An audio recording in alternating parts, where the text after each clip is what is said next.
Now at noon, disturbing new statistics about greyhound deaths. A new report just released by the Tampa Bay Times and the Miami Herald says that last year 74 greyhounds died at Florida racetracks. That's just in 7 months. These numbers are being released because of a new state law requiring the tracks to keep records of every greyhound death. Rob Munoz is live outside Derby Lane in St. Pete. And Rob, this story gets even deeper.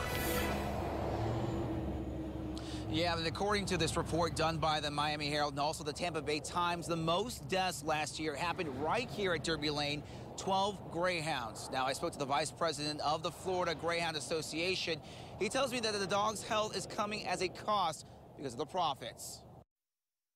To some, it's a sport, and to others, greyhound racing is cruel and unusual for an animal they say deserves better.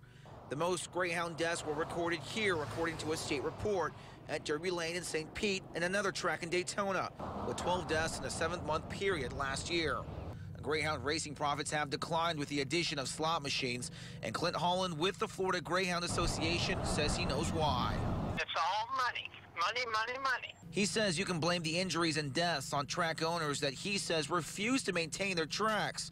Holland tells us the dogs are well maintained and their welfare is tightly regulated by the state. All the tracks just want to be casinos, and they want the dogs out so they can just rely on casinos. We tried talking to Derby Lane, but they didn't return our calls and ushered us off the property.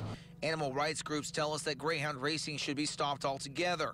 But Holland says when you do that, thousands of jobs are at stake. I think it's a beautiful sport, and there's a lot of people that think the same way I do. And plus, it would put me out of business. I've been in business all my life. Derby Lane says that they are actually running greyhound races today, but they did not return our calls by the time we went on to air.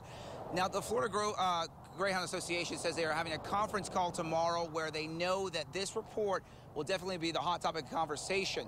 Also, in Tallahassee tomorrow, the ASPCA will be releasing their own statistics on the greyhound deaths, what they call alarming, and they'll also be releasing some video which they say shows some mistreatment of those greyhounds. In St. Pete, I'm Rob Munoz, ABC Action News.